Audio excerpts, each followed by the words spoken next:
pessoal.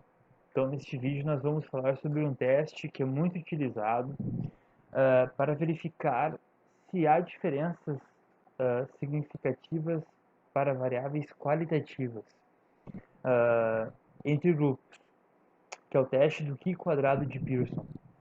O teste Q² de Pearson ele serve para verificar justamente isso, considerando no máximo 5 grupos, né, uma comparação de uma matriz 5 por 5, ou seja, 5 exposições e 5 grupos. Se nós quisermos saber se há diferenças entre essas frequências, nós utilizamos o teste Q² de Pearson.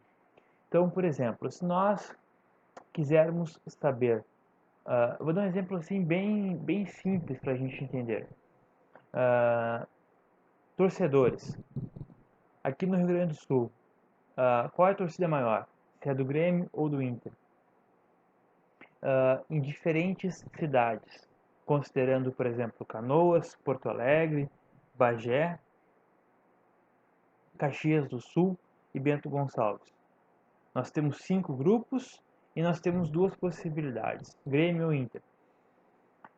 Nós vamos coletar uma amostra e nós vamos preencher então a nossa planilha e nós vamos entender então que a partir disso nós temos frequências e com essas frequências nós podemos então gerar um teste Q² de Pearson, onde nós podemos identificar onde tem a maior torcida, em qual cidade há maior frequência de torcedor ou do Grêmio ou do Inter. É um exemplo simples, pessoal, mas é só para demonstrar que o Q² ele serve para verificar se há diferenças com relação a frequências, tá?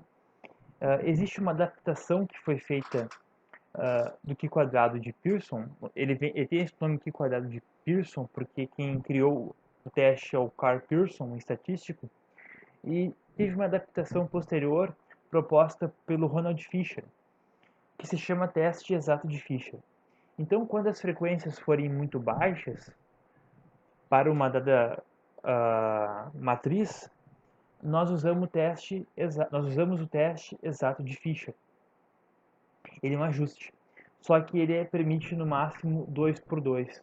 Então nós não poderíamos avaliar 5 cidades, como no exemplo anterior, apenas 2. Então teríamos que avaliar se tem mais torcedores do Grêmio e do Inter em apenas 2 cidades, como Canoas e Porto Alegre. Tá? Entenderam essa diferença? O teste exato de Fisher ele é uma adaptação do Q² de Pearson para quando as frequências são muito baixas, só que ele permite uma comparação 2 por 2 no máximo. Para as variáveis qualitativas, pessoal, os testes mais frequentemente empregados, largamente empregados, são Q² de Pearson e, para exceções, o teste exato de Fisher. Tá? Essa é a dica então de hoje, pessoal, para as variáveis qualitativas. Muito obrigado pela atenção.